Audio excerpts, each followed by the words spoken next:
Assalamu alaikum. I'm a New Zealander of Indian descent. My great-grandfather came here in 1912. I'd just like to thank all the people of New Zealand that are supporting the oppressed people of the world, not just in Gaza, but everywhere around the world where people are being oppressed. In this particular situation, I just want to put aside all ethnic differences between the parties. I want to put aside all religious differences between the parties and just look at the facts. What's happening here over the last 4 weeks in particular, we've had one country invade another country of 1.8 million people roughly, a very small piece of land that they've been reduced to. This is 2014, is it? As Parliament commemorated 100 years since World War I began. We've been through World War I, World War II, many conflicts around the world. We've been through Nazi Germany and the extermination of many millions of Jewish people. 2014, unfortunately, we haven't learned anything. 2014, people, John Key, his address to Parliament, 22nd of July, you can read it on the Parliament website. Everything was against the Palestinian people. Just go to the website, you'll see what I mean. He didn't at any time condemn Israel, the government of Israel, I must add, not the people, but the government of Israel. He never once condemned them for the killing, the massacre of almost 2,000 people, 3/4 of which are civilian people. Around 400 children have been slaughtered. It's not a war, people. It's not a war. Good New Zealanders, this is not a war. It's a massacre. Israel has perpetrated war crimes, crimes against humanity. It's really sad. I've got a couple of my kids here today. These are the kids that have been slaughtered in Gaza. Kids like these.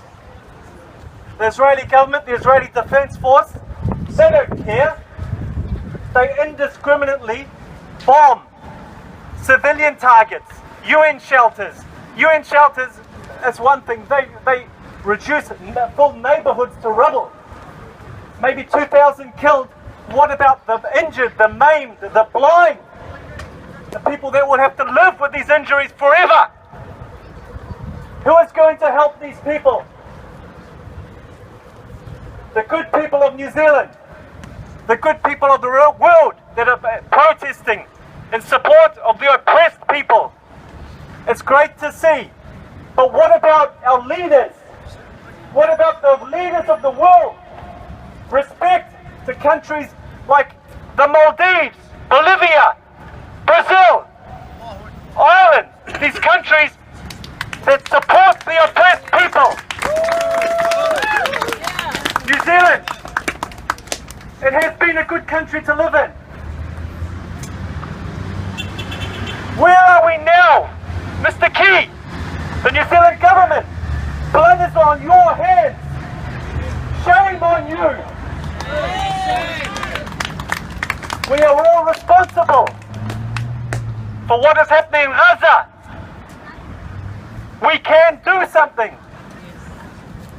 Each of us can, according to what is in our capacity, we can do that.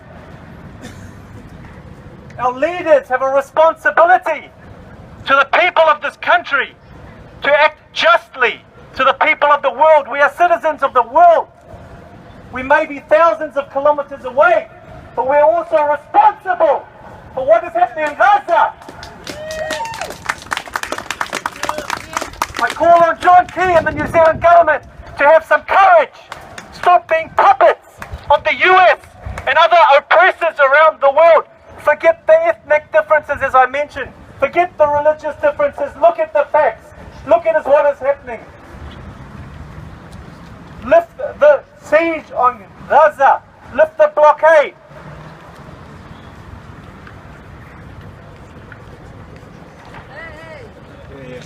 John Key, I hope you listen. You never come. I hope you listen. Mr. Cunliffe, come down. Listen to the people. It might be election year. I know that's important. But there are thousands of people that are being killed and will continue to be killed and slaughtered. Make a stand. Stand with the oppressed people and not the oppressors. Thank you, everybody.